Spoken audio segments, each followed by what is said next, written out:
Gravando, senhor presidente. Bom dia, meu nome é Marco Teixeira. Estamos iniciando hoje a sessão da 5ª Câmara Julgadora do Tribunal de Impostos e Taxas, no dia 8 de agosto de 2024. Cumprimento meus colegas julgadores, doutora Sulamita, doutor Ramon, doutor Luiz, cumprimento a representante fiscal, doutora Aline, cumprimento os ilustres patronos presentes. Também cumprimento o Jailson, nosso apoio técnico. Então, vamos iniciar a sessão. E aqui eu vou passar aqui qual que é o primeiro processo com sustentação oral. É o processo 4144456 da Bramed, distribuidora de medicamentos, Eireli. O relator é o Dr. Ramon e o patrono é o Dr. Moraes. Dr. Moraes, bom dia. Bom dia, como vai, presidente? Tudo bem? Tudo bem, senhor? Tudo aqui ótimo. O senhor dispensa a leitura do relatório? Sim. Então eu passo a palavra ao relator, Dr. Ramon, para que fale sobre a acusação. Tudo bom, presidente? Bom dia a todos. Bom dia, doutor Moraes. Bom dia. Presidente, trata-se de um auto de infração lavrado contra a Bramed, distribuidora de medicamentos Eireli, e seus sócios, são então sócios Antônio Carlos Ribeiro Júnior, Clodoaldo Aparecido Nadal, como responsáveis solidários. As acusações, basicamente, se reportam à falta de pagamento do ICMS próprio e do pagamento do ICMS cifrado em decorrência do recebimento de mercadorias de dois remetentes considerados inabilitados pela Secretaria da Fazenda do Estado de São Paulo, sendo a Farmácia Popular Santo Amaro e Big Pharma Comércio de Medicamentos Limitado. Essas são as acusações, presidente. Agradeço, doutor Ramon. Passo a palavra ao doutor Moraes. Doutor Moraes, seja bem-vindo. O senhor tem 15 minutos. Agradeço a presença de todos, a oportunidade também de passar aqui o ponto da empresa. E pretendo ser bem sucinto, bem prático em relação à questão, até não tomar tempo dos colegas. Tá? Bom, nós vamos discutir aqui algumas questões que implicam até na revisão, na nulidade da decisão, uma vez que o julgamento pela DTJ não observou alguns pontos bem importantes da acusação. Um primeiro ponto seria a questão dos juros, né? Nós discutimos a autuação, na autuação houve incidência de juros diários, né? De acordo com aquela antiga redação, sem observância até da súmula 10 do TIT, né? Que houve aquela revisão com a aplicação da Selic. E, mesmo que não houvesse isso, também não houve uma observação plena aí do artigo 96, inciso 2, da Lei 6374 de 89, que determina a incidência de juros a partir do segundo mês da autuação. Esse ponto não foi delimitado na decisão da DTJ, então no nosso recurso, nós batemos nessa questão para revisão até do julgado. Tá? A questão que o Dr. Ramon, segundo ponto, a questão que o Dr. Ramon fala da responsabilidade solidária do sócio atual e do antigo sócio, do senhor Antônio Carlos, o sócio atual, e do senhor Clodoaldo Anadão, que é o antigo sócio, houve ali eu posso ter chamado um erro da fiscalização. Eles entenderam que houve uma extinção da empresa e fizeram a inclusão dessas duas pessoas como responsáveis solidários. Não existiu isso. Em momento algum existiu a extinção da empresa. O que houve foi uma modificação do CNPJ de extinção de filial e a readequação daquilo que era o interesse da matriz. Então, nunca houve a extinção da empresa que justificasse a aplicação da portaria que determina a inclusão do sócio na constância de débito. Nunca existiu isso. Em momento algum, a empresa foi extinta. Ela está operando, ela está ativa, recebeu as notificações, apresentou defesa. O que há tão somente ali é uma questão vinculada ao CNPJ. Houve, se analisar bem, quando fizeram a modificação de filial para matriz, no lugar de deixar o final 001 como matriz, deixaram 002 como matriz. Um mero erro de cadastro, mas nunca uma extinção da empresa. Não há se falar em extinção da empresa que justifique a inclusão dessas pessoas como responsáveis solidários. E mais, o senhor Clodoaldo Anadão, e isso pode ser verificado até na própria documentação acostada pela fiscalização, ele saiu da empresa, isso pode ser visto as folhas 361, 368 e 649, 650. O senhor Clodoaldo Anadão, ele saiu da empresa em 4 de abril de 2019. A autuação foi realizada no dia 18 de novembro de 2021, ou seja, 2 anos após a saída do senhor Clodoaldo da empresa. Então, já havia decorrido ali prazo suficiente para aplicação do artigo 1003 do Código Civil.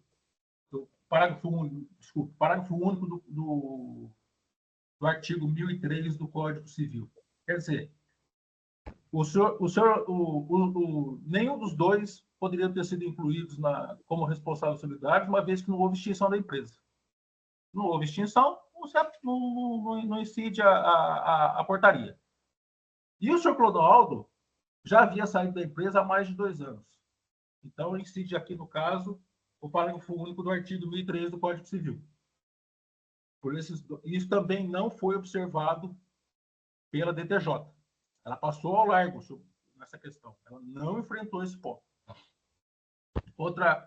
Uma terceira questão. A fragilidade da acusação em relação à questão desses 2 fornecedores, a Big Pharma e a Farmácia Popular Santo Amaro. A fiscalização e também a DTJ não aprofundaram a investigação. Contra a Big Pharma, há auto de infração relativo ao mesmo período. Há um auto de infração sob o número 4.098.352-3, que não foi objeto de qualquer verificação. Tá? E a empresa Farmácia Popular Santo Amaro, quando eles fizeram a diligência no endereço, encontraram outra empresa no mesmo segmento. Nada foi feito. Não houve aprofundamento da investigação. A fiscalização vai até o local, verifica a existência de uma outra empresa no mesmo segmento. Isso é atestado pelo contador que atendeu a fiscalização. Não há nenhum aprofundamento disso. E contra essa empresa que foi localizada no mesmo endereço, que é a drogaria de Santo Amaro, é uma mera modificação do nome. Uma é Farmácia Popular de Santo Amaro, a outra é Drogaria de Santo Amaro, ambas no mesmo local. Há auto de infração sobre o número 4139096-9 e também há execuções fiscais. Ou seja, se há exigência contra esses fornecedores, a peça, o auto de infração, não tem sustentação. Tá? E mais, se nós estamos falando de substituição tributária, e ele declara que esses fornecedores são tal como se não existissem esses fornecedores, porque a fundamentação da acusação é que Esses fornecedores nunca existiram. Big Pharma e Farmácia Santa Amaro nunca existiram. Então, as notas fiscais são inidôneas. Aí a fiscalização vem e derruba todo o procedimento inerente à substituição tributária e lança como se fossem inidôneos esses documentos, exigindo as multas respectivas, agravadas. Quer dizer, então, nós estamos falando de substituição tributária, o máximo que poderia, se houvesse ainda a questão da exigência, seria do tributo, não de uma culpa da empresa que nós representamos aqui.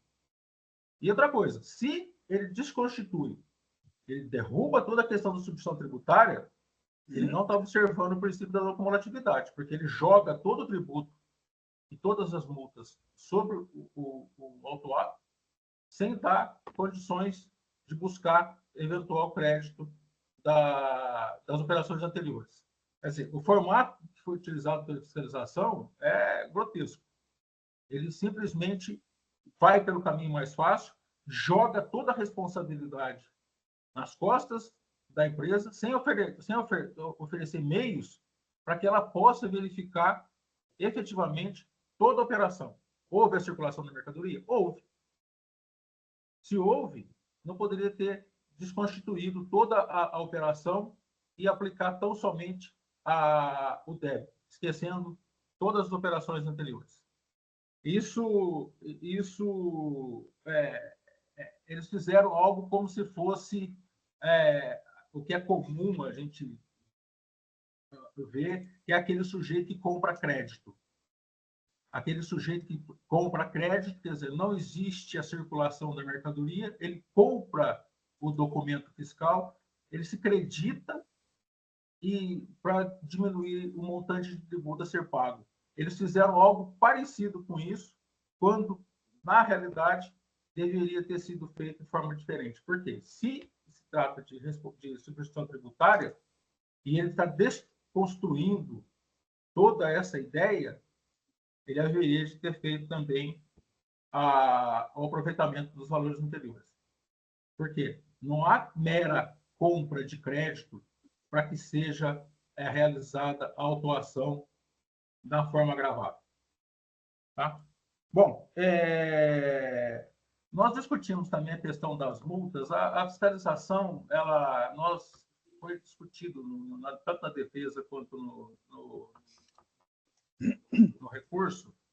A questão das multas, hoje, o Supremo está bem direcionado. O TJ Paulista também já deixou bem claro que a questão de qualquer valor que supere o tributo, qualquer valor de multa que supere o tributo, seria inconstitucional. A DTJ, nós argumentamos a questão da aplicação do regramento em relação a esse tópico.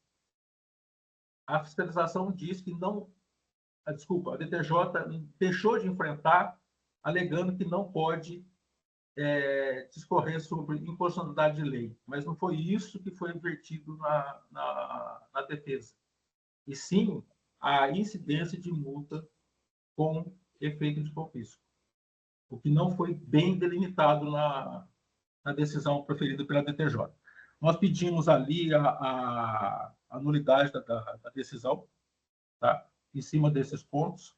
É óbvio que tem ponto aqui que essa questão da substituição ela parte também para a questão do mérito, e por isso pleiteamos aqui, desde já, a nulidade e que retorne os autos para novo julgamento. É isso, senhores. Agradeço a atenção. Eu quis tentar ser sucinto aí, não sei se me extrapolei um pouco, peço perdão de vocês, de vossas senhorias, mas tentei passar aqui o que houve em relação à decisão da DTJ, de forma prática, para que a gente possa evoluir na decisão. Agradeço. Muito obrigado. Eu agradeço os esclarecimentos do ilustre patrono, que se manteve no tempo determinado para a sustentação, e passo a palavra ao ilustre relator, Dr. Ramon. Obrigado, presidente. Obrigado, doutor Moraes, pela sustentação. O presidente, superada a questão do relatório, eu passo, então, à análise do mérito, ou de decisão. O item 12 do julgamento, que já deve estar disponível para os senhores. Em sede preliminar, os solidários Antônio Carlos Ribeiro Júnior e Clodoaldo Aparecido Nadal argumentam pela impossibilidade de atribuição da responsabilidade solidária nos termos do parágrafo 2º do artigo 24, anexo 3 da Portaria CAT 92 de 98, pois ausente o requisito de lei complementar que exige baixa irregular. Compulsando aos autos, verifica-se que o contribuinte Bramed Distribuidora de Medicamentos Ereli, sobre o CNPJ tal, inscrição estadual final 112, possui baixa por liquidação voluntária em 11 de 12 de 2019, as folhas 361. Há inscrição de outra empresa sob denominação Bramed Distribuidora de Medicamentos Ereli, inscrição estadual final 110, com início das atividades em 12 de 8 de 2016 e ativa até a presente data, ao menos pelo que consta do CADESP juntado às folhas 365 e 368. O presente AIM foi lavrado em 10 de 11 de 2021. Pois bem, conforme reiterada jurisprudência deste tribunal, a lavratura do AIM contra contribuinte com inscrição baixada configura erro na identificação do sujeito passivo, devendo o AIM ser direcionado às pessoas físicas constantes do quadro societário, em obediência aos requisitos legais para atribuição de responsabilidade. São desse sentido as decisões em sede do AIM 4, 100.124.2, proferido pela Câmara Superior em 18 de 8 de 2020, voto vencedor Dr. Edson Aurélio Corazza, e a IEB 40968.327, também da Câmara Superior, voto proferido em 27 de 8 de 2020, voto vencedor Dr. Alberto Podiaev. Trago aqui excertos desses julgamentos. Há ainda outros precedentes, citando aqui vários AIMs da Câmara Superior. No mesmo sentido, é o entendimento do CARF simulado na súmula 112, em verbis. É nulo, por erro de identificação do sujeito passivo, o lançamento formalizado contra a pessoa jurídica extinta por liquidação voluntária, ocorrida e comunicada ao Fisco Federal antes da lavratura do auto de infração. Pontuo que o presente caso se amolda com perfeição ao disposto no artigo 132, parágrafo único do CTN, ao passo que os sócios da empresa baixada continuaram a atividade de distribuição de medicamentos sob a inscrição estadual final 110. E trago aqui a redação do artigo 132. Todavia, não foi a opção do auditor autuante atribuir a responsabilidade a esta última.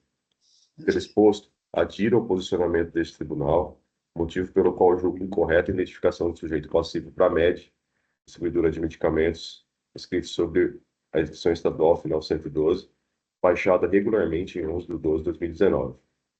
Quanto à responsabilidade solidária do sócio Antônio Carlos Ribeiro Júnior, do Aldo Aparecido Nadal, esta restou fundamentada no parágrafo 2º do artigo 24 do anexo 3 da Portaria CAT número 92 de 98. Trago aqui a redação. Outra representação fiscal argumenta que estaria presente a hipótese do artigo 134.7 do CTN e 10, inciso 7 da Lei 6.374 de 89. Ocorre que referidos dispositivos remetem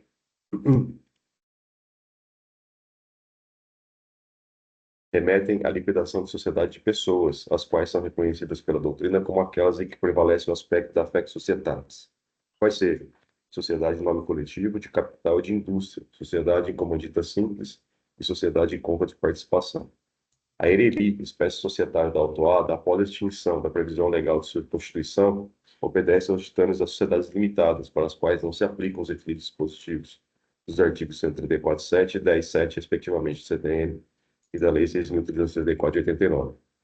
Ainda que possua posicionamento não estanque quanto a quais sociedades seriam de capital ou de pessoas, por considerar que o aspecto pessoal da sociedade deve ser extraído das cláusulas contratuais, no presente caso não há elementos para esta análise, nem tampouco foi objeto do contraditório estabelecido. Por conseguinte, rejeito a argumentação de aplicação desses artigos. Essa saber se aplicável ao disposto no parágrafo 2º do artigo 24, anexo 3 da Portaria CAT 92 de 98. Após detida análise do dispositivo, compreendo que este não inova na responsabilidade tributária prevista no CTN, mas deixa clara a possibilidade de aplicação deste regramento, o que me parece correto, ao passo que a atribuição de responsabilidade tributária é competência atribuída exclusivamente à lei complementar. Portanto, é necessário que se demonstre a ocorrência das hipóteses previstas naqueles dispositivos para a atribuição da responsabilidade. Nesse sentido, exige o artigo 135 do CTN que os diretores, gerentes ou representantes de pessoas jurídicas de direito privado que tenham agido com excesso de poderes ou infração à lei, contrato social ou estatutos. É nesse sentido o posicionamento da STJ, notadamente no recurso especial 1636, 1.636.735, julgado em 2018, relatoria ministro Francisco Falcão. Trago aqui excertos desse julgamento. O presente AIM não apresenta conjunto probatório suficiente que demonstre a ocorrência de excesso de poderes ou infração à lei, contrato social ou estatuto por parte do sócio Antônio Carlos Ribeiro Júnior e Clodoaldo Aparecido Nadal. Por tal motivo, entendo que ausentes os requisitos para atribuição de responsabilidade solidária aos sócios, motivo pelo qual julgo nula a acusação por erro de identificação do sujeito passivo, contribuinte e responsáveis, elemento essencial do lançamento nos termos do artigo 142 do CTN. Por prejudicial ao mérito, deixo de analisá-lo. Por todo exposto, considerados os argumentos do contribuinte, entendo que lhe assiste razão, motivo pelo qual dou provimento ao recurso ordinário. Na parte dispositiva, à vista do exposto, reconheço o recurso ordinário, dou-lhe provimento, reformando a decisão recorrida no IEMS 444-4565, de 10/11/2021. Com meu voto, presidente, demais colegas. Parabenizo. A Pois gente não? editar, presidente, por favor. Pois não. Então, eu parabenizo a leitura do voto bem fundamentado e coloco o processo em discussão. Eu acho que você precisa pedir para mim... aqui, já posso. Já está habilitada. Parabenizo o doutor Ramon pelo voto preferido. Eu gostaria apenas de saber se consta o distrato da JUSCESP, ou se foi apenas baixada a inscrição estadual, porque a Câmara Superior tem feito distinção se a inscrição estadual está baixada ou se a empresa está definitivamente extinta com o distrato na JUSCESP. Um minuto.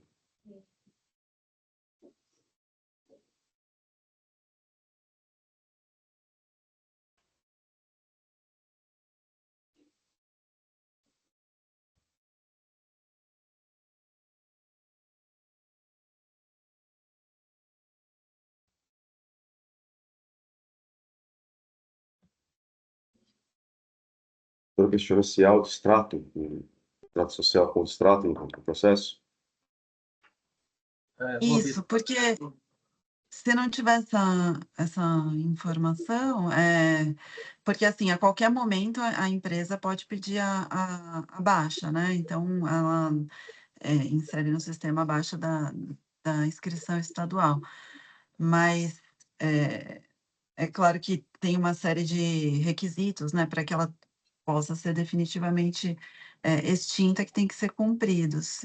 Até, por exemplo, para que ela não tivesse nenhum auto de lavrado, poderia cometer irregularidades e simplesmente baixar para não ser autuada. Por isso que tem esse período entre a baixa e a definitiva extinção. Por isso que é feita essa distinção. Então, por isso que eu estou fazendo esse questionamento, porque se não tiver, eu gostaria de verificar, mas caso já tenha. Doutora Aline, a fiscalização juntou nas provas o CADESP, tanto da empresa ativa quanto da empresa inativa. Em sede de manifestação fiscal, vieram alguns outros documentos, se não me engano, são os mesmos que foram apresentados em sede de provas. Mas, como a baixa é definitiva, eu compreendo que é requisito da baixa por parte da Secretaria da Fazenda a análise do distrato, a comunicação, inclusive, do distrato formalizado. Isso não foi discutido no processo. Não é fato incontroverso. A empresa foi baixada de forma, inclusive, irregular. É o que consta do CADESP, né? Por baixa por motivo por baixa voluntária, né? Mas de fato não consta mesmo, e eu não verifico, nessa hipótese, essa distinção. Não me parece que seja, inclusive, essa opção que a doutora citou de baixar para se não se valer da baixa para fins de ilícitos tributários, na medida em que há, inclusive, como citado pelo doutor Moraes, um outro CNPJ ativo funcionando. A hipótese é, inclusive, como citei no meu voto, a hipótese do artigo 134, que é de atribuição de responsabilidade para essa nova empresa, porque os sócios continuaram a atividade. Corre que a opção do auditor autuante à época foi de lavrar contra a empresa baixada e atribuir responsabilidade solidária ao sócio sem, contudo, provar os elementos presentes no artigo 135. Então, todo respeito à Câmara Superior, eu desconheço essa diferenciação, mas me parece que é até requisito específico para a baixa definitiva que haja o distrato formalizado. Senhores, posso só fazer um esclarecimento? E consta Isso. doutor Marcos, só para responder para a doutora Uhum. Aline, extinção pelo encerramento da liquidação voluntária, doutora Aline. Está extinta mesmo. Pois Doutor não, doutor Moraes? Marcos. Só para esclarecer para a doutora Aline, não houve extinção da empresa. O CNPJ é o mesmo.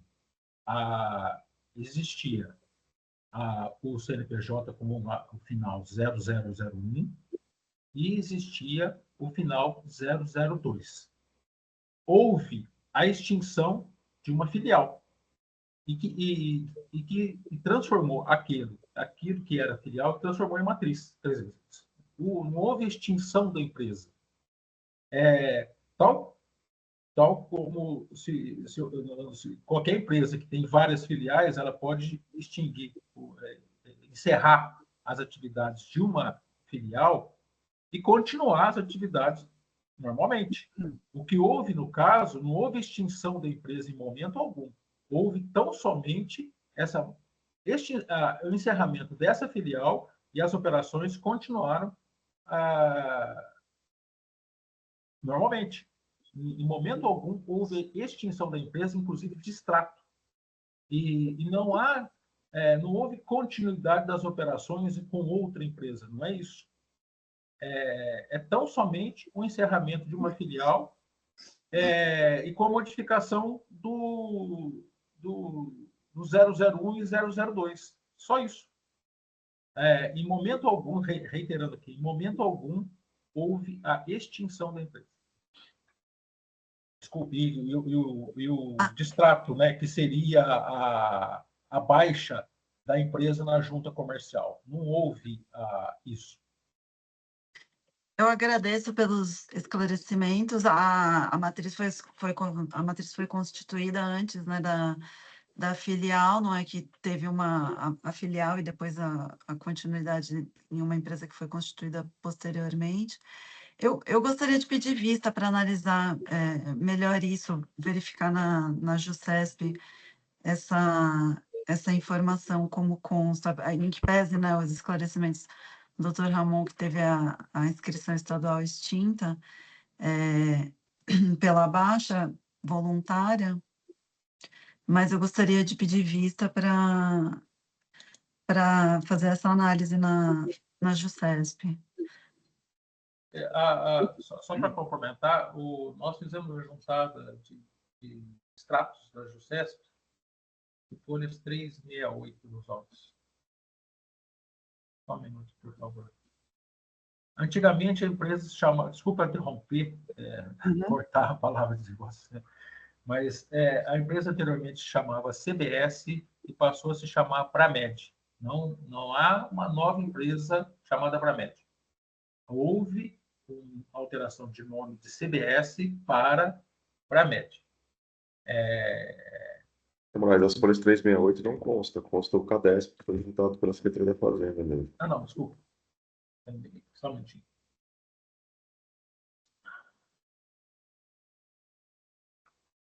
É o 649 e 650. Só um minutinho. Eu agradeço os esclarecimentos do outro patrono. De qualquer forma, eu vou conceder vista à representação fiscal e aí ela vai, com todo tempo necessário, avaliar e depois trazer.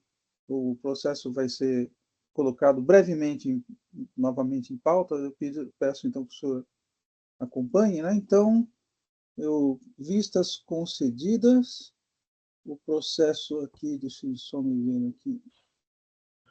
Vistas. Aqui que é. Então, vistas concedidas.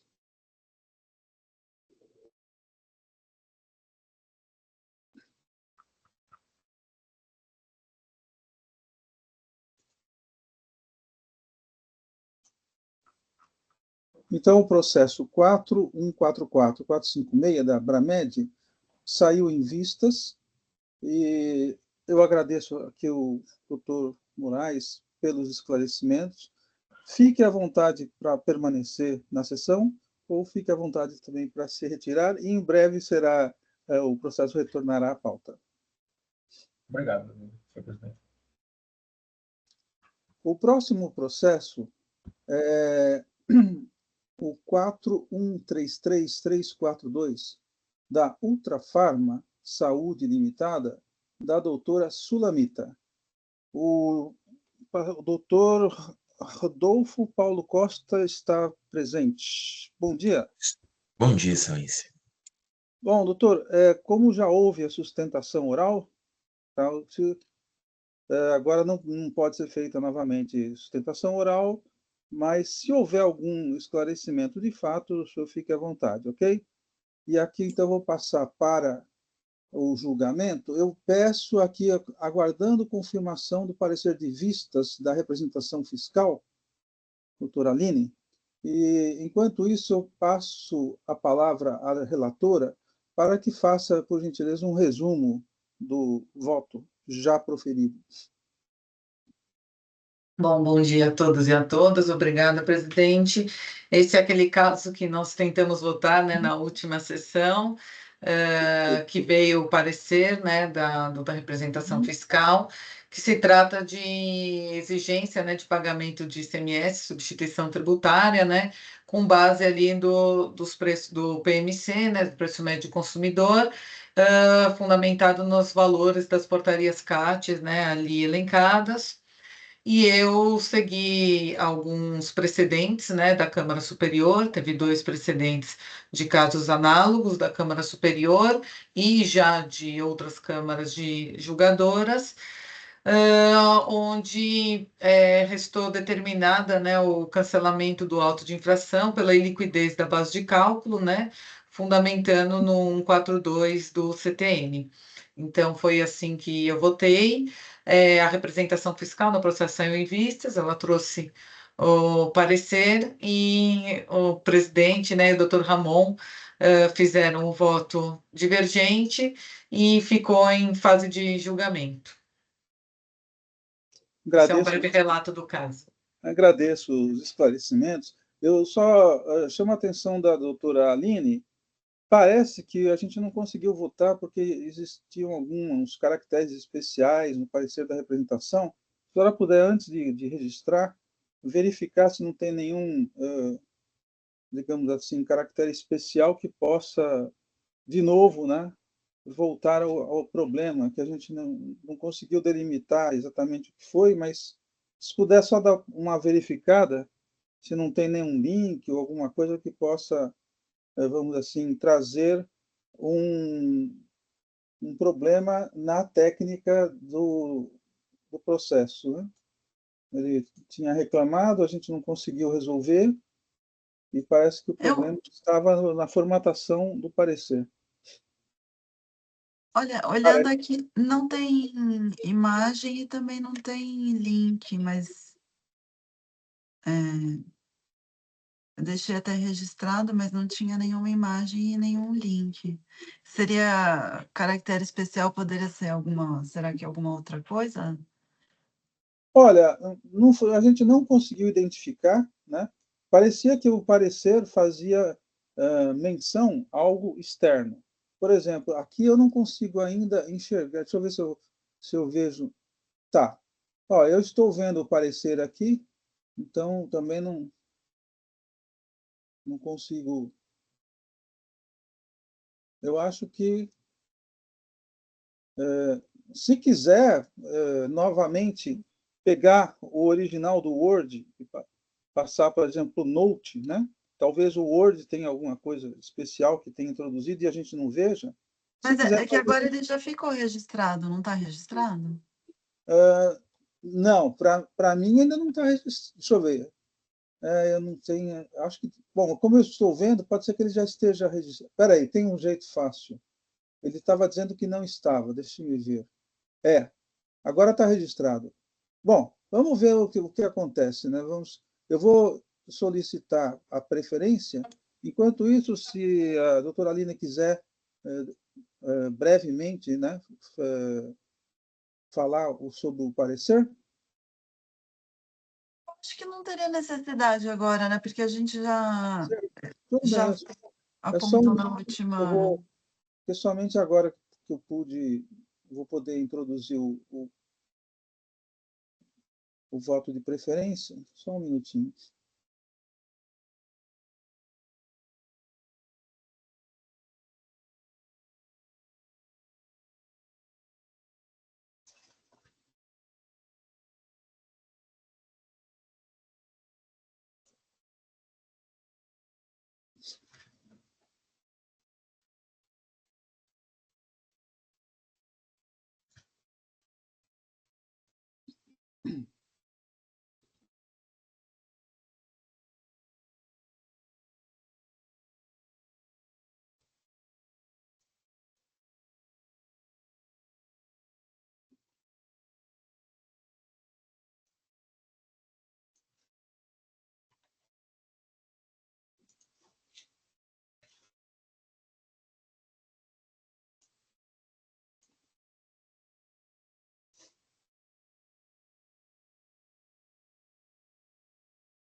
Bom, então aqui eu registrei o voto.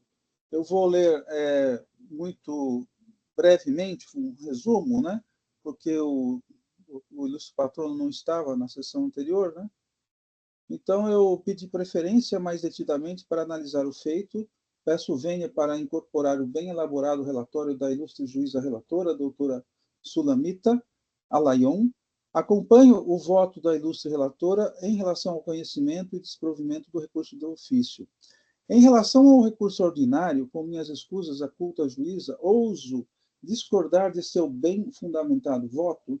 Em sua fundamentação, o voto da ilustre relatora entende que deve ser aplicado ao caso a mesma solução adotada pela Câmara Superior no julgamento do processo tal, conforme trecho abaixo transcrito de seu voto. Vou poupá-los da leitura. Entendo que não é necessário um novo recurso especial sobre a matéria em debate, conforme o entendimento da ilustre relatora, porque o julgamento do processo tal pela Câmara Superior não vincula as câmaras ordinárias. As decisões desse egrégio TIT estão vinculadas apenas aos artigos 28 e 52 da Lei do Contencioso Paulista, e aí eu transcrevo os artigos. Portanto, não havendo nenhuma súmula vinculante aplicável ao presente caso, entendo que é possível discordar do precedente alegado pelo autuado. Ademais, ocorre que, em 2022, a Câmara Superior julgou o processo tal sobre a mesma matéria, sendo que o autuado naquele processo também invocou o mesmo precedente, ou seja, o processo tal. Entendo que a melhor solução para o caso é a referida na decisão de 2022, cujo trecho do acórdão vencedor transcrevo a seguir e, com a devida licença, adoto como fundamento de decidir. Então, aqui eu transcrevi e estou adotando os mesmos fundamentos. Então, ainda com devida vênia à ilustre relatora, quando afirma que o voto vencedor do atual vice-presidente, houve um outro julgamento, né, também no mesmo sentido do entendimento da ilustre relatora, eu digo que, como demonstrado, há entendimento divergente na Câmara Superior, e mesmo que não houvesse, apesar dos respeitáveis entendimentos mencionados pela ilustre relatora, entendo que as referidas decisões não são vinculantes para as decisões das câmaras julgadoras desse tribunal. E aí, então, em relação a essa parte, eu então entendo que não há nenhuma decisão vinculante e analiso outros pontos mencionados pelo recurso ordinário. O autuado alega a nulidade do AIM por desrespeito ao artigo 19 da Lei do Contencioso Paulista, porque a autoridade fiscal não teria juntado o comprovante de que as mercadorias tinham sido recebidas pela recorrente, apresentando somente em momento posterior. Eu rejeito o argumento porque a diligência determinada às folhas tais foi fundamentada no artigo 25 da Lei do Contencioso Paulista com a finalidade de produção de documentos ou de informações que seriam determinantes para o convencimento do julgador, não havendo, portanto, nenhuma violação legal. Ambas as partes, Ultrafarma e Fazenda Pública, foram intimadas do retorno dos autos em diligência, conforme folhas tais, não havendo nenhum prejuízo ao contraditório e ampla defesa. E por esses motivos não acato as alegações do autuado nesse ponto. Também há alegação de nulidade do lançamento por iliquidez do AIM, apontando distorção existente entre a base de cálculo ficta do imposto e o preço efetivamente praticado, né?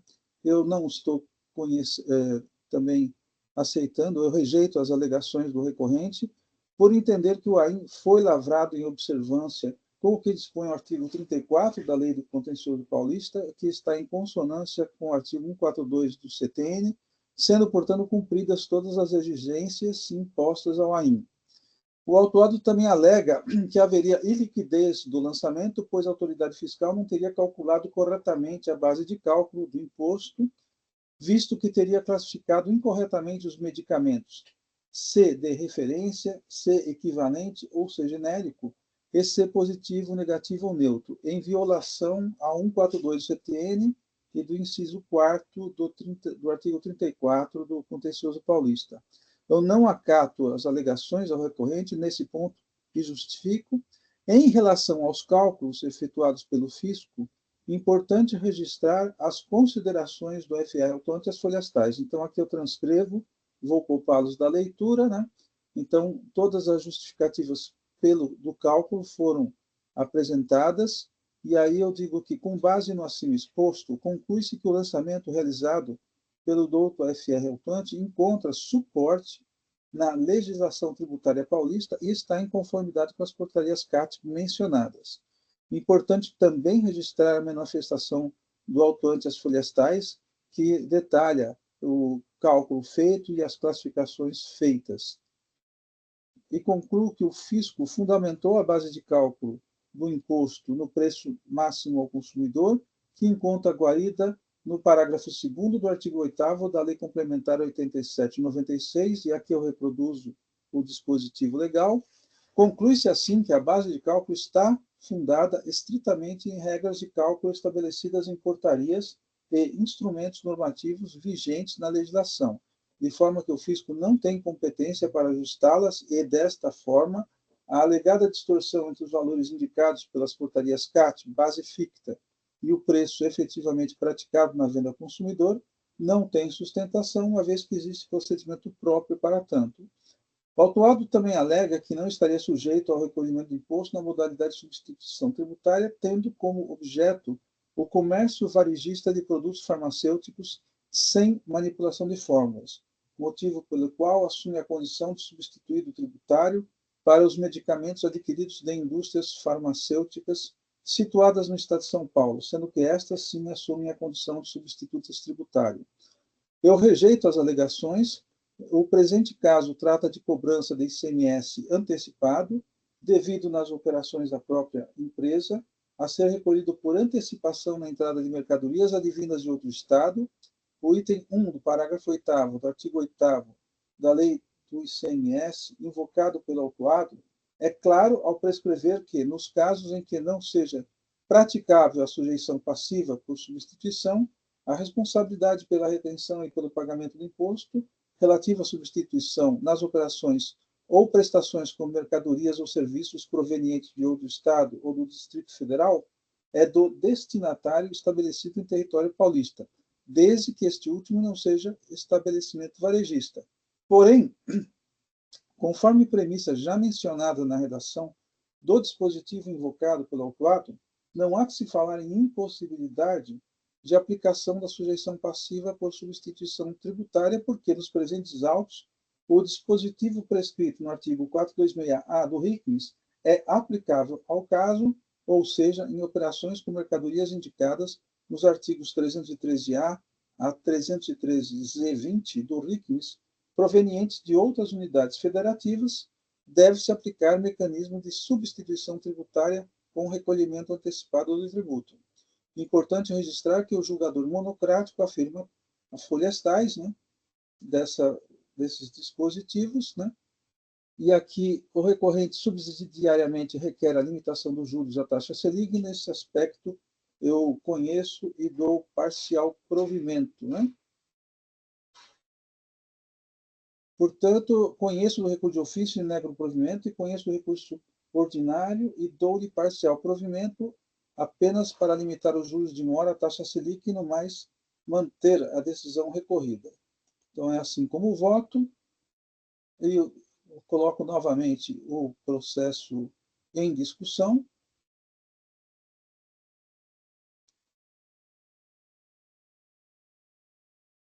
Podemos encerrar os debates. Vamos, então, torcer para que agora consigamos, verificando o quórum,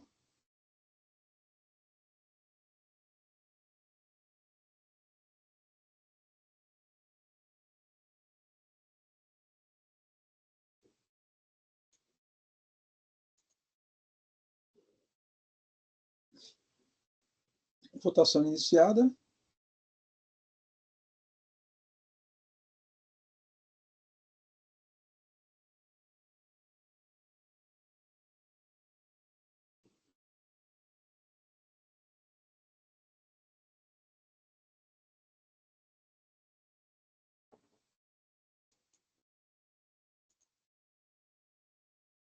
Ih, deu erro de novo.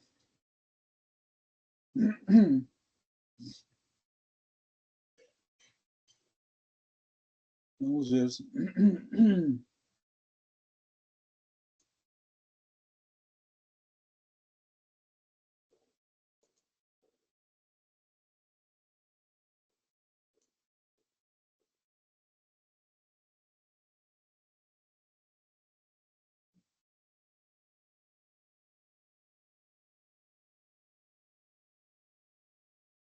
Jailson?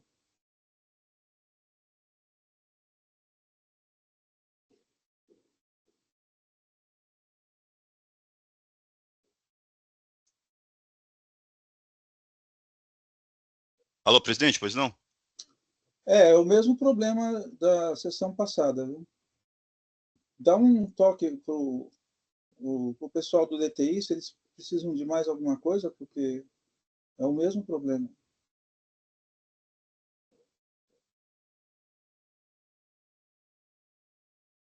Presidente, consta como votação encerrada. Qual que é o erro que aconteceu? Para mim também consta a votação encerrada. Ele conta se eu vou porque ele já tinha me dado a mensagem de erro, né? E aqui ele, deixa eu ver. O problema é que na hora de registrar o voto, ele não me, daí dá de novo, confirma o registro do voto, tá? Confirma. Só que ele não pergunta, né, dos recursos. Aí quando eu vou encerrar, eu não tentei encerrar o julgamento ainda. Se eu Aqui tentar... já apareceu o voto vencedor do Marco. Não, a questão deu tudo certo. Tá tudo certo, Sim. gente. Mas, bom, eu estava esperando o DTI, mas eu vou encerrar o julgamento. Daí ele fala, tem certeza que deseja encerrar o julgamento? Daí eu falo que sim. Para encerrar o julgamento é necessário preencher por completo o voto vencedor. Lembra do problema? É a mesma coisa. Ele não me permite encerrar o julgamento. Apesar de aparecer para mim voto vencedor, o problema é que ele não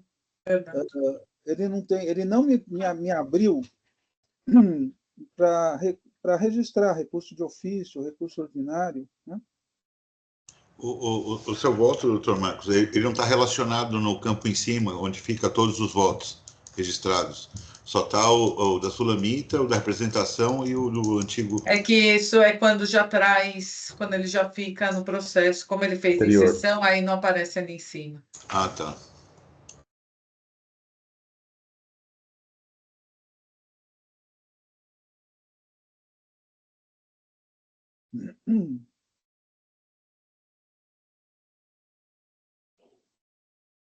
É muito eu, estranho esse erro mesmo, porque aparece aqui, ó, o voto registrado.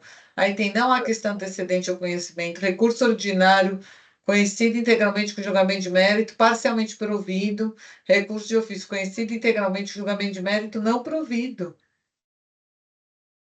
eu acho assim, vou pedir licença aí ao Ilustro Patrono, doutor Rodolfo, enquanto a gente aguarda o DTI, eu vou passar para o próximo processo. Presidente, só me manda os prints aí das telas para eu mandar lá para o pessoal do EPAT, por favor. Tá, eu vou fazer isso aqui. Só um minutinho.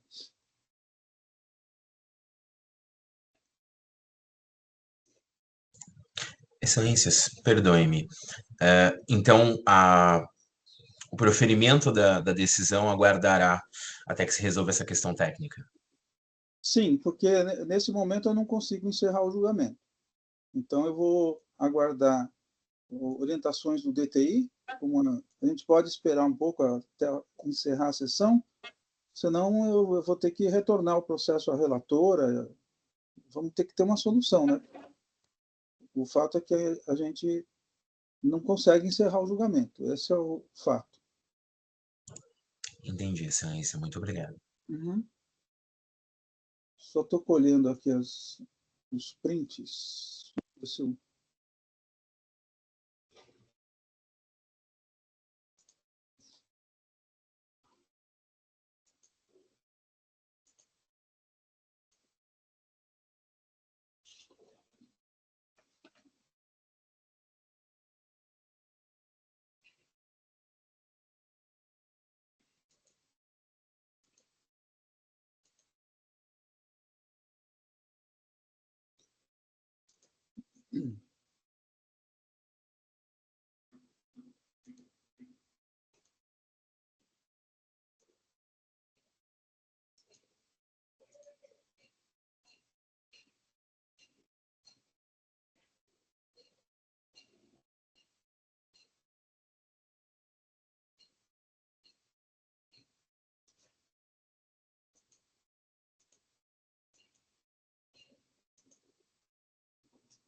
Jailson,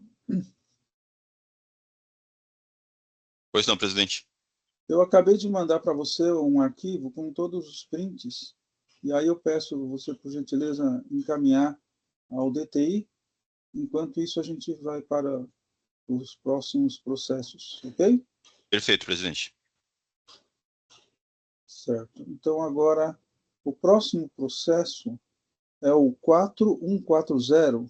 4140-638 da Cronimet Brasil Limitada. O relator é o Dr. Luiz Roberto Guimarães. Deixa eu ver aqui. Foi requerida sustentação oral, mas não tem nenhum patrono presente. Passo a palavra, então, ao ilustre relator, doutor Luiz. Obrigado, presidente. Vou fazer o registro do voto. Já aparece para os doutores? Deixa eu olhar aqui.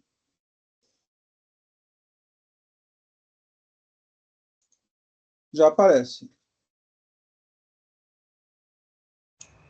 Ok, eu vou registrar.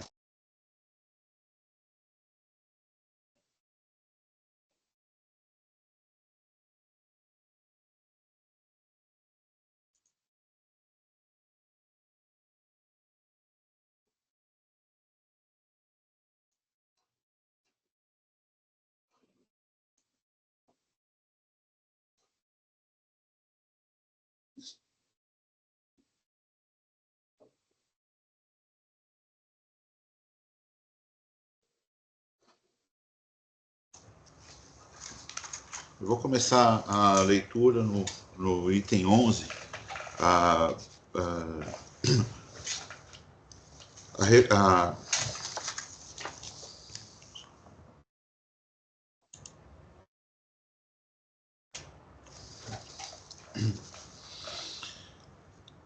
recorrente optou pelo pagamento dos itens 3 a 7 no decorrer deste processo, o que foi confirmado pelo chefe do Núcleo Fiscal de Cobrança Folhas Tais.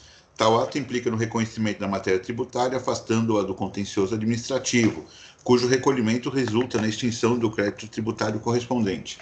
Por esta razão, não cabe a este julgador o enfrentamento de méritos sobre as referidas acusações, sendo devolvido a este título para julgamento, portanto, apenas as acusações contidas nos itens 1 e 2.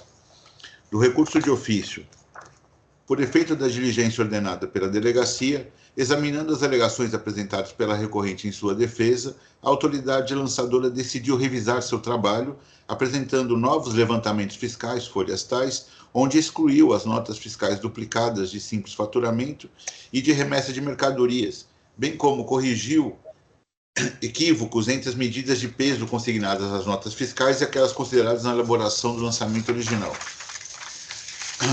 A representação fiscal apresenta seu parecer às folhas tais, opinando pela manutenção da decisão de piso, por entender que a razão apresentada pelo agente de rendas estava devidamente fundamentada com as necessárias justificativas para adequação dos valores exigidos desses autos de infração. Ou seja, a autoridade lançadora reconheceu que havia a ocorrência de duplicidade de notas fiscais, bem como a ocorrência de equívoco de medida de peso no levantamento fiscal original, conforme foi por ela atestado as folhas tais. Assim, por se tratar de redução do crédito fiscal lançado pelo auto, por conta de revisão de matéria de fato pela autoridade lançadora, para a qual, inclusive, concorda a douta representação fiscal, deve ser mantida a redução determinada pela delegacia, que fica aqui ratificada pelos mesmos fundamentos, motivo pelo qual o recurso de ofício é conhecido e não provido. Do recurso ordinário. Antes de adentrar nas questões preliminares e de mérito lançadas no recurso interposto, necessário enfrentamento das alegações da recorrente no sentido de que teria havido um agravamento da acusação durante a realização de diligências fiscais requeridas pela delegacia. Merece maior reflexão as seguintes alegações da recorrente. Aí eu cito os itens 73, 78, 81 e 82. Isto porque, além de imperar em nosso ordenamento jurídico a proibição do reformatio impejus, é fato que a constituição do crédito fiscal deve seguir seu rito legal, seja por meio da lavratura de auto de infração ou notificação de lançamento, seja pelo autolançamento, lançamento por homologação, sob pena de violação do artigo 142 do CTN. Por essa razão, o atendimento a diligências fiscais ordenadas no curso do contencioso administrativo não se presta para elevar a matéria tributária ou incluir outras operações não pesadas por ocasião da confecção do lançamento de ofício primitivo. Conforme relatado acima, os itens 1 e 2 foram originalmente provenientes do levantamento fiscal juntado às folhas tais, item 1, e folhas tais, item 2, sendo o item 1 decorrente da falta de pagamento do ICMS por conta de diferença de saída de mercadoria apurada pela fiscalização no ano de 2019. E o item 2, em virtude do recebimento de mercadoria desacompanhada de notas fiscais no ano de 2018, nos termos em que constatado pela diferença de entrada de mercadorias quando confrontado o saldo dos estoques declarados pela recorrente e aqueles apurados pela Cefaz em seu levantamento fiscal. Em síntese, a acusação pode ser saída, inclusive, do relatório circunstanciado às folhas 10. Aí o item 1 ele fala saída e o item 2 a entrada. Em resposta à defesa apresentada, no sentido de haver desacerto nos levantamentos fiscais, a delegacia entendeu por converter o feito em diligência, tendo a última sido atendida pela autoridade autuante às folhas tais, ocasião em que ela apresentou um novo demonstrativo de apuração, folhas tais, cabendo aqui transcrever suas conclusões. Eu transcrevo na íntegra. De plano, já se observa um equívoco da autoridade lançadora, uma vez que a diferença de entrada apontada, 22 mil toneladas, corresponde, em verdade, ao total das saídas apuradas pela Cefaz, e não a diferença de entrada de 22 mil toneladas. Se não vejamos o quanto consta no quadro resumo do levantamento fiscal ajustado, item 2, folhas 2.800. Como se observa, diferente do que consta da conclusão da autoridade fiscal, a diferença apurada corresponderia a 240 toneladas de mercadoria e não a 22 mil, como foi escrito pelo agente de rendas no relatório de atendimento à diligência fiscal apresentada às folhas tais. É verdade que tal equívoco de conclusão não gerou elevação na carga tributária, uma vez que o valor residual de 269 mil foi apurado por conta da diferença de 240 toneladas, conforme apontado no resumo do levantamento fiscal ajustado às folhas tais. Assim, tendo em vista que não há alteração no crédito fiscal ali apontado, se tratando de simples erro de digitação, fica retificada a conclusão do agente de rendas, folhas tais, sem alteração de valores. Aí eu faço a correção da tonelagem.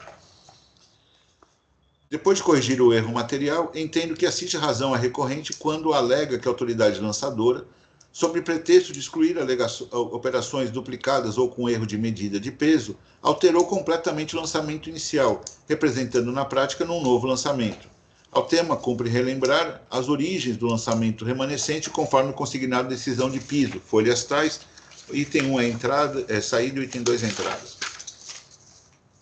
De acordo com o resumo do levantamento fiscal original, que escolhe a acusação contida no item 1, entendeu a autoridade lançadora que a recorrente teria dado saída de mercadoria sem emissão de nota fiscal, uma vez que o seu estoque final apurado pela Cefaz em 2019 seria de 2.000 toneladas, enquanto o contribuinte teria declarado 1.200, ou seja, teria ocorrido a saída desacompanhada de documento fiscal de 780 toneladas.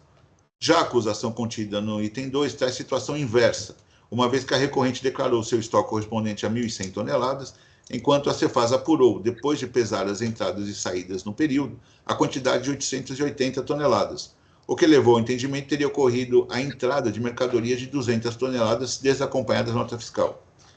Em síntese, a acusação lançada no item 1 tem por excelência a diferença de saída, enquanto aquela contida no item 2 a diferença de entrada.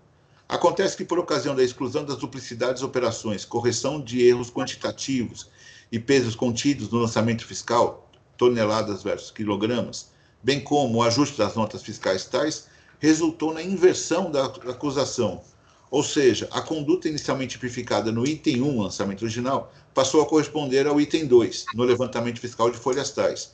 O mesmo fenômeno ocorreu com a acusação contida no item 2, que passou a corresponder àquela inicialmente atribuída ao item 1, apesar que os anos são diferentes.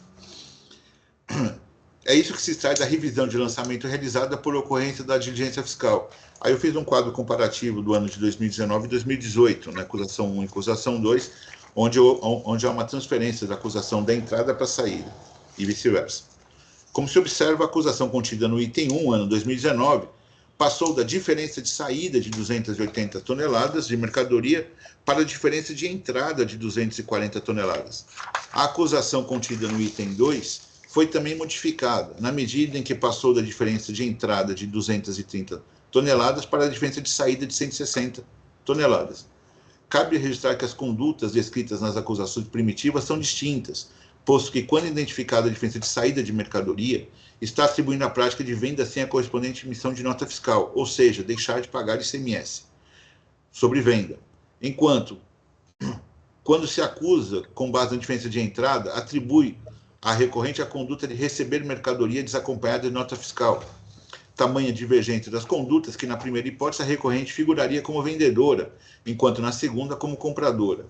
Por essa razão, pedindo vênias que discordam, entendo que se mostra impossível desprezar o princípio da legalidade, permitindo a mutação da acusação no curso do contencioso administrativo, invertendo ou trocando as condutas tipificadas sobre os itens do auto de infração, o que, no mínimo, representaria total instabilidade e falta de compromisso com o devido processo legal.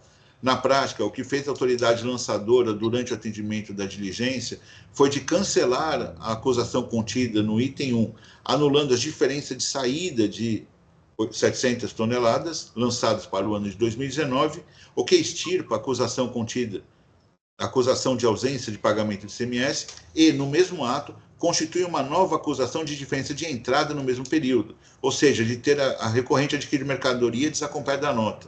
Quanto ao item 2, a autoridade lançadora cancelou a acusação de recebimento de 230 toneladas de mercadoria desacompanhadas de nota e imediatamente constituiu um novo lançamento decorrente da saída de mercadoria de 166 toneladas sem emissão de nota, ou seja, ausência de recolhimento de ICMS.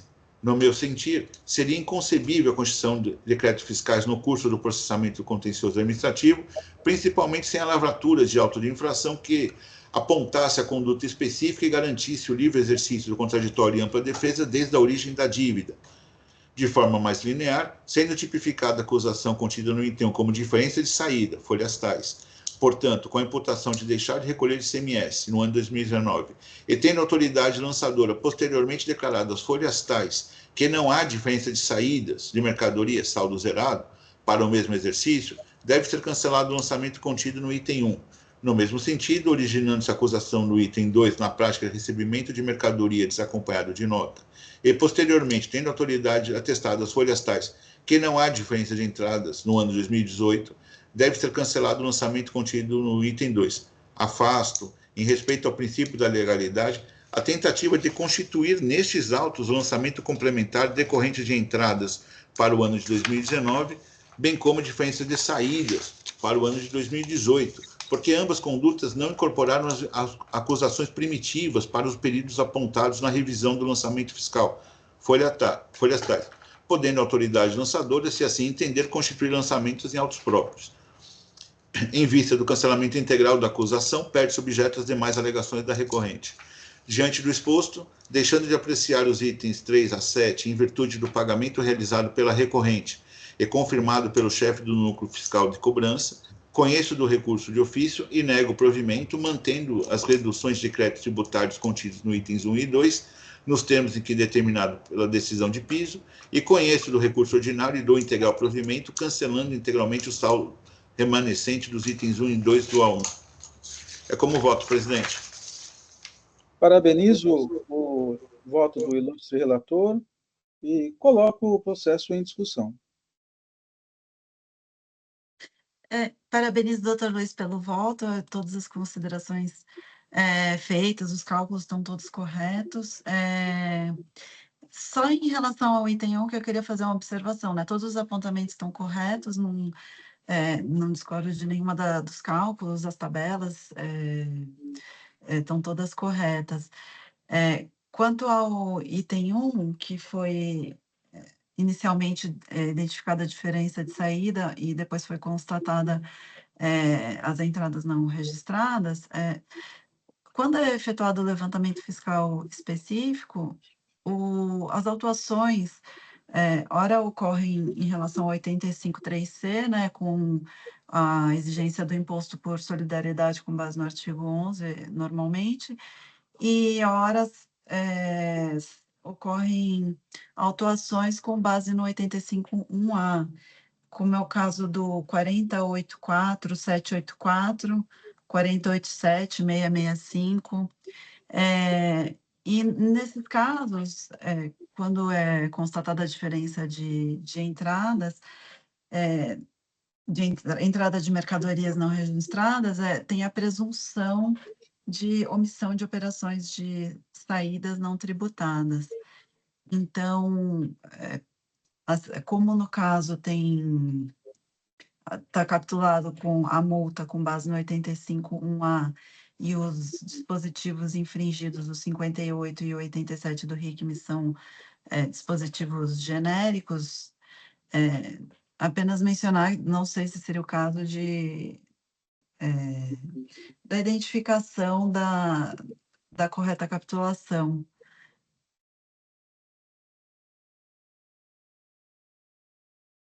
Doutor Luiz?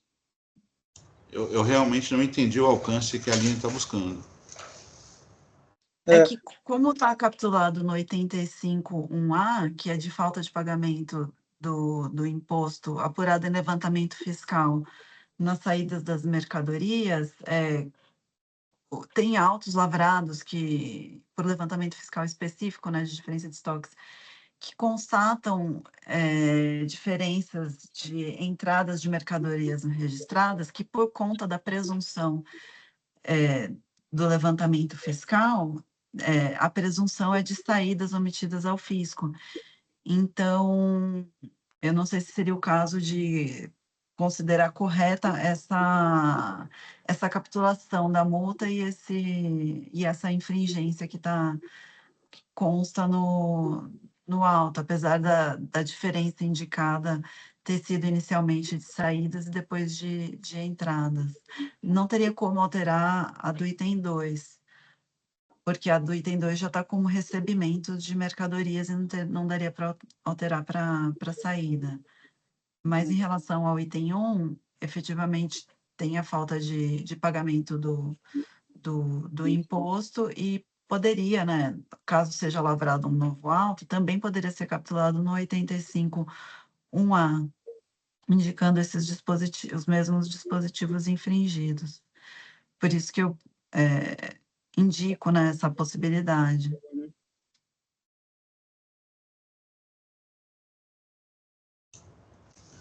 Doutora Aline, desculpe a minha ignorância. Você está pedindo uma ratificação da capitulação da multa, é isso?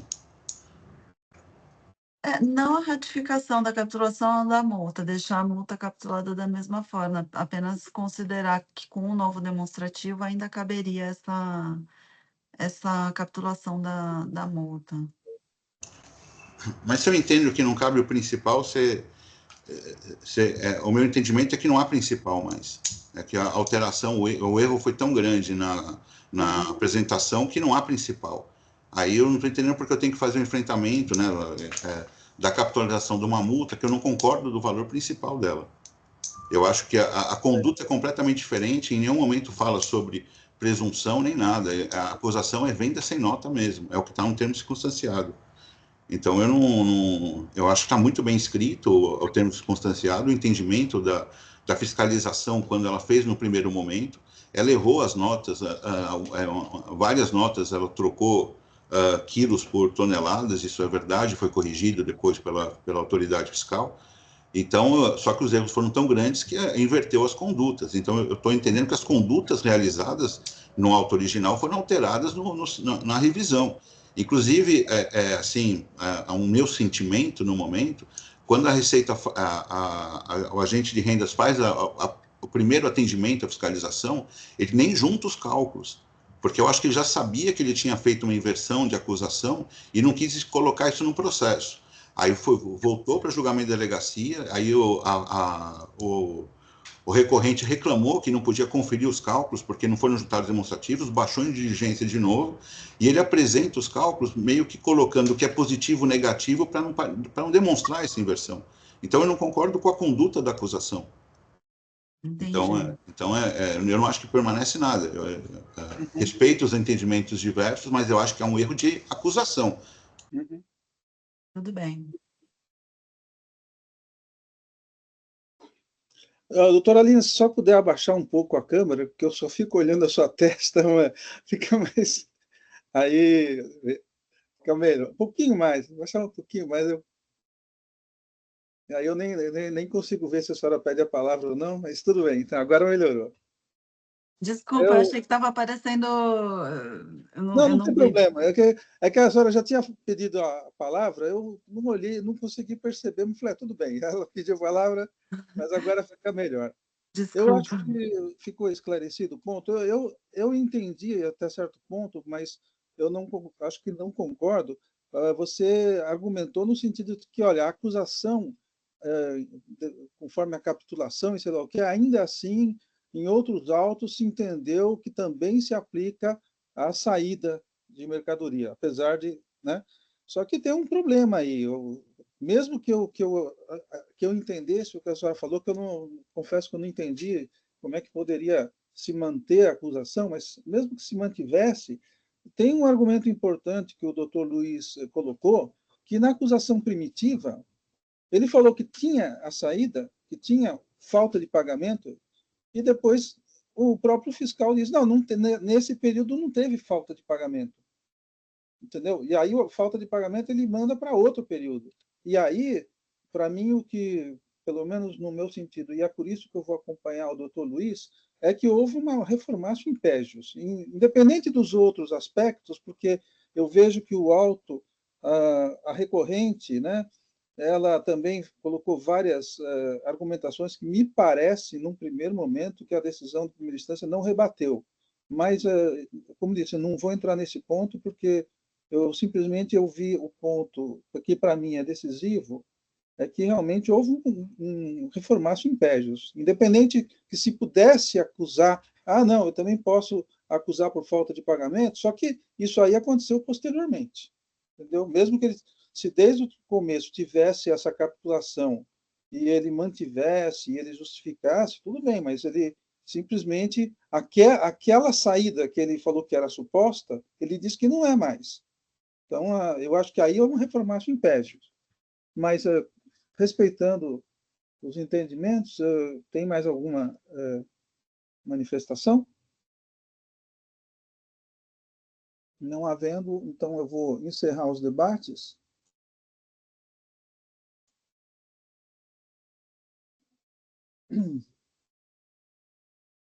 Verificando o quórum.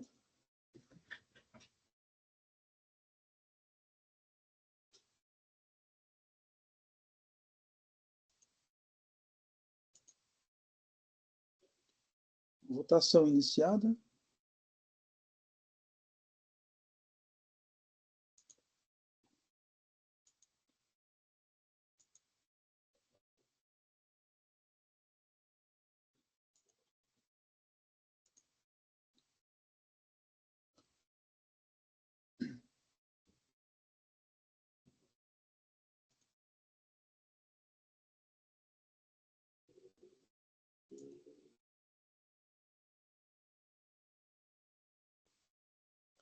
Então, o processo 4140638 da Cronimet Brasil Limitada, o recurso ordinário foi conhecido e provido nos termos, o recurso de ofício foi conhecido e não provido, e o recurso ordinário foi conhecido e provido nos termos do ilustre relator Luiz Roberto Guimarães Erhardt. Então, Jailson, nada ainda do DTI?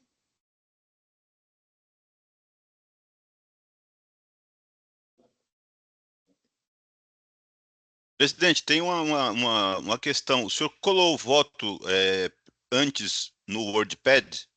Porque da outra sessão, o voto estava com hiperlink, por isso que ele estava dando erro. Então, a orientação é que seja colado no WordPad e, posteriormente, copiado e colado no lugar de se insere o voto.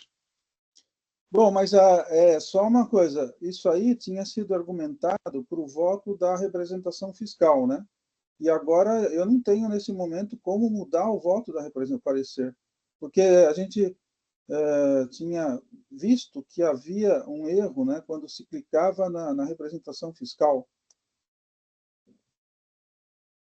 Independentemente disso, eu vou pegar aqui e colocar no WordPad aqui o meu, só para fazer esse teste, tá? Mas eu acho que, vamos ver o que eu posso fazer aqui. Eu vou reabrir debates. Deixe-me ver. Primeiro, doutora Aline, eu não sei se eu tenho como fazer com que você... Será que daria para voltar? E eu colo também do Então, WordPad. é isso que eu estou tentando ver. Eu É, por, consigo... é porque quando a gente dá saída, a gente cola direto do Word. Então. Mas a gente já dá a saída no processo pelo sistema, né? Quando a gente... O problema aqui, eu não estou vendo como é que eu posso habilitar para você uma... Já está aqui no WordPad. Se quiser que eu cole novamente do WordPad, eu só não sei como voltaria, né? Então, o problema é como que eu vou habilitar para você mudar. Não dá nem se fosse o meu também. Se eu fosse colocar o meu no WordPad, eu também não consigo. Aqui agora, para mim, só aparece declarar-se impedido ou solicitar voto de preferência, né? Que não é mais o caso. Então, deixa eu ver aqui, ó. Aqui eu Presidente, vou... nós já fizemos isso na última sessão, não deu certo. Todos colocamos votos com vindo do WordPad. Por isso que eu estou dizendo, eu acho que já foi feito isso, que eu me lembro, né? É que da representação fiscal a gente dá saída pelo sistema como se fosse quando a gente coloca o parecer, né? Mas o que eu me lembro também, doutora Aline, é que me parece que a gente fez alguma coisa em relação ao parecer da representação, e aí ficou aquela, quando a gente clicava, ele dava um erro, uma mensagem de erro, que agora ele não dá a mensagem de erro. Entendeu? Entendi. Eu não sei, se quiser Olha, voltar, eu tenho que colar no... eu vou fazer o seguinte, ó, eu vou fazer o seguinte. A única coisa que eu posso fazer, porque é a única coisa, tá? Eu vou, aqui ele me permite desistir da preferência, tá? Então, como ele me permite, eu vou pegar, passar o meu voto no WordPad, só para que, assim, desencargo de consciência, né? Porque eu entendo que não vai adiantar, mas se tá, deixa eu ver se eu tenho aqui o WordPad, né? O que eu posso fazer também, Não, presidente, é solicitar o voto de preferência e confirmar meu voto também. Às vezes, de repente, muda alguma coisa. não sei, eu acho que vamos fazer uma coisa de cada vez, Tá porque eu bom, acho combinado. sinceramente porque o seu voto ele já estava desde o começo, né? Deixa, deixa eu ver aqui se eu consigo.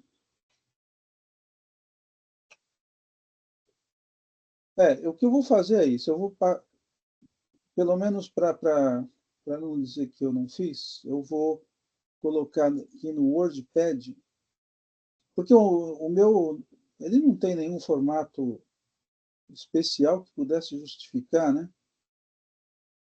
Mas assim, enfim.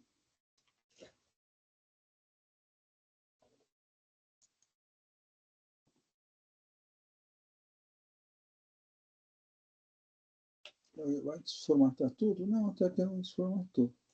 Então, ó, eu vou copiar do WordPad.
Bom, eu pus no WordPad, ele me permitiu, tá? Então, eu fiz, ele perdeu uma formatação lá, mas não dá para entender.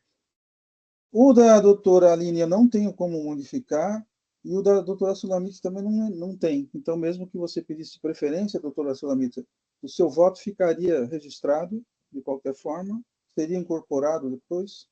Eu vou encerrar debates, e vamos ver se agora eu estou verificando o quórum.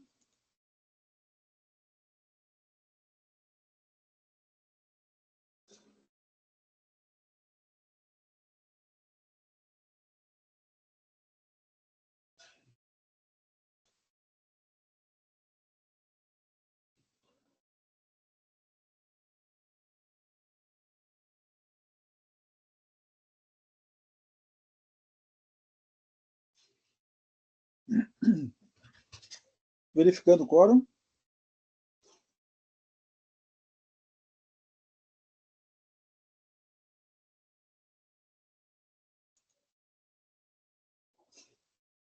Votação iniciada.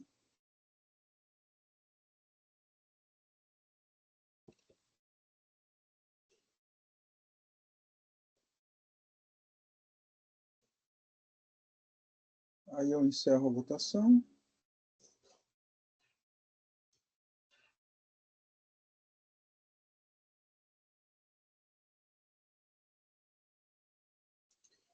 Ah, agora ele me abriu.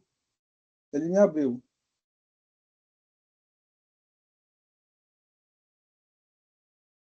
Eu acho que agora vai funcionar.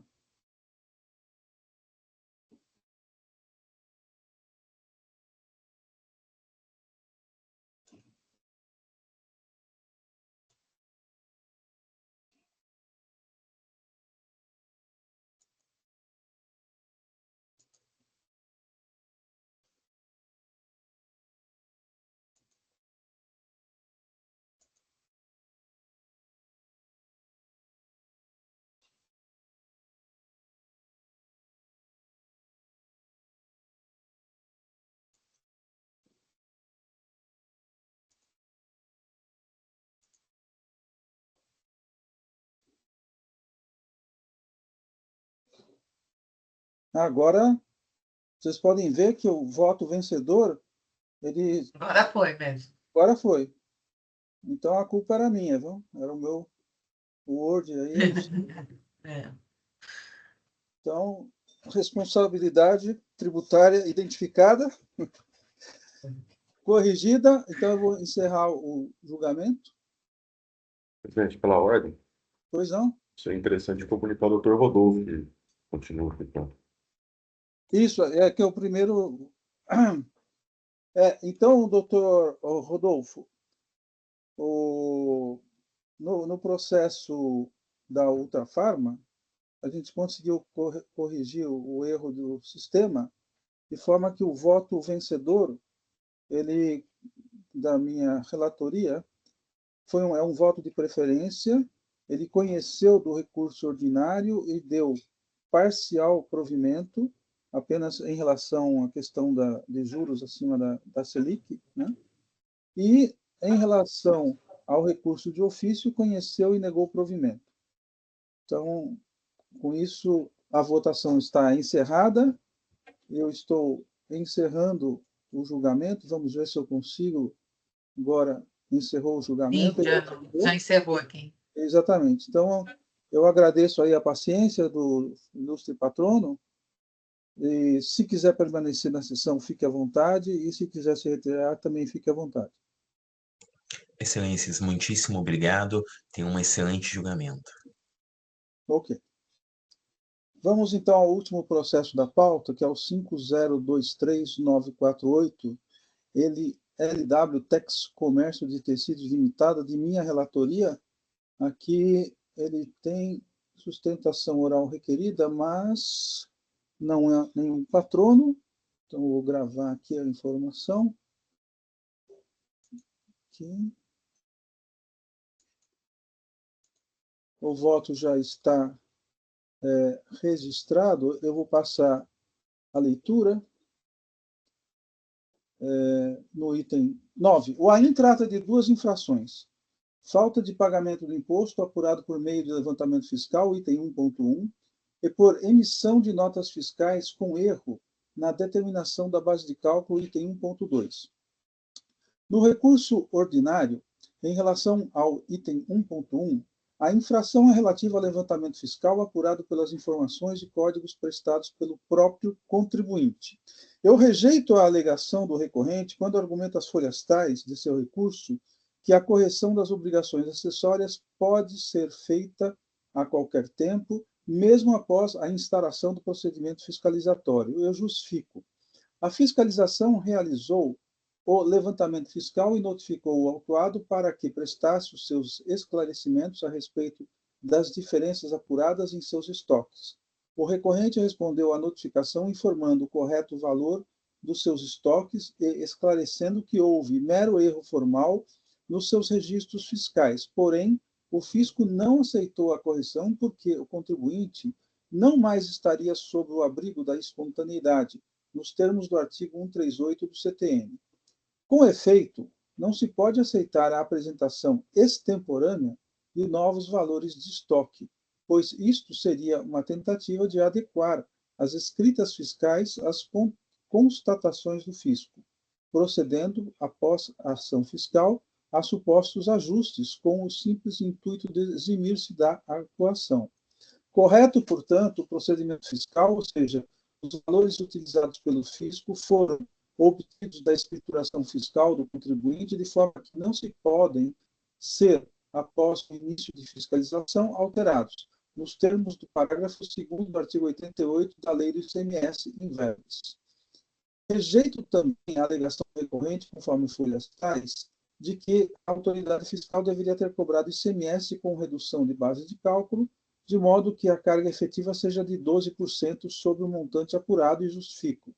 A jurisprudência deste egrégio TIT é pacífica, no sentido da aplicação da alíquota de 18% nos casos de levantamento fiscal, conforme se comprova no julgamento do processo tal da Câmara Superior, cujos fundamentos do voto condutor transcrevo com a devida licença e a seguir, e adoto como razões de decidir. Rejeito a alegação do recorrente de nulidade do lançamento fiscal, conforme folhas tais, porque teria sido feito com base no valor dos estoques, das operações de compra e venda das mercadorias, e não com base na quantidade unitária de cada um dos produtos. Eu digo que, justificando, o levantamento fiscal é previsto no artigo 509, in verbis. Portanto, trata-se de uma presunção legal e cabe à parte contrária fazer prova, a qualquer tempo, de que tal presunção seria descabida. Verifica-se, no presente caso, que o autuado faz alegações, porém não traz provas que possam respaldar seu entendimento, conforme trecho da manifestação fiscal, abaixo transcritas, folhas tais, aqui eu vou poupá-los da leitura, e eu negritei o ponto, em que o fiscal rejeita as alegações do contribuinte por absoluta falta de documentação que pudesse respaldar as alegações. Então, no item 20, pela leitura da manifestação do autuante, o contribuinte teve a oportunidade de demonstrar suas alegações, porém não trouxe documentos que pudessem infirmar a acusação fiscal e, por esse motivo, rejeito as alegações do recorrente nesse ponto. Rejeito também a alegação de que a existência de saldo credor seria evidência de que não haveria motivos para a realização de venda de mercadorias desacompanhadas de notas fiscais.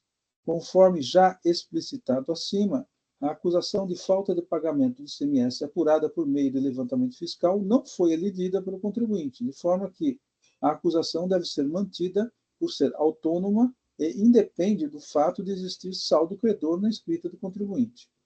Em relação ao item 1.2, deve ser rejeitada a alegação de que o fato do Estado de São Paulo não prever a redução da base de cálculo para situações em que o industrial está localizado em outro Estado representa violação ao princípio da isonomia tributária no disposto artigo 150, inciso 2 da Constituição. Eu justifico.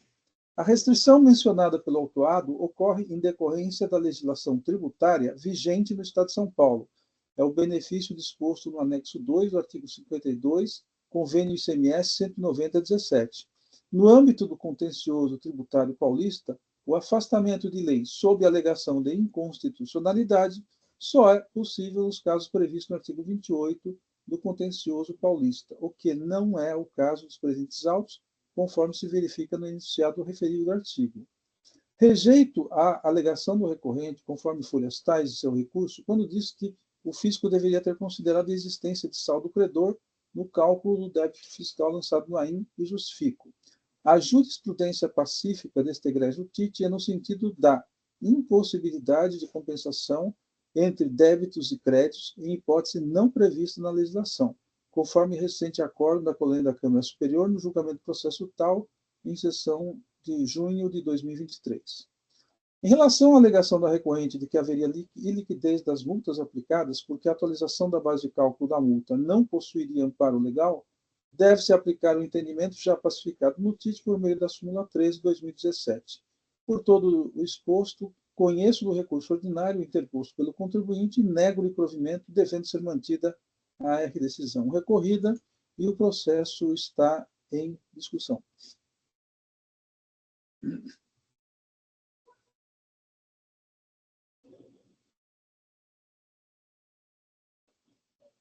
Parabenizo e vou acompanhar, presidente. Uhum.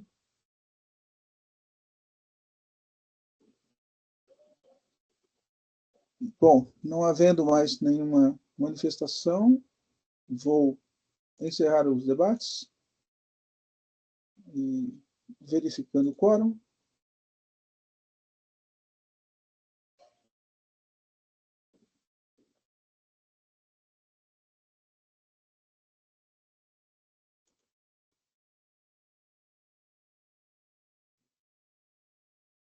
Votação iniciada.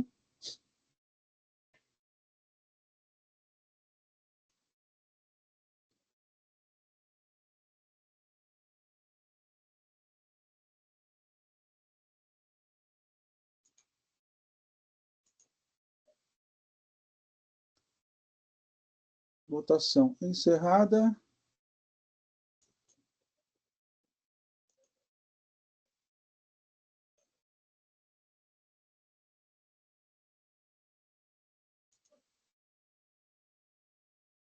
Então, no processo 5023-948 da LW Tex Comércio de Tecidos Limitada, de minha relatoria, o recurso ordinário foi conhecido e negado provimento. Com isso, podemos encerrar a sessão. Jailson, por favor, pode encerrar a gravação?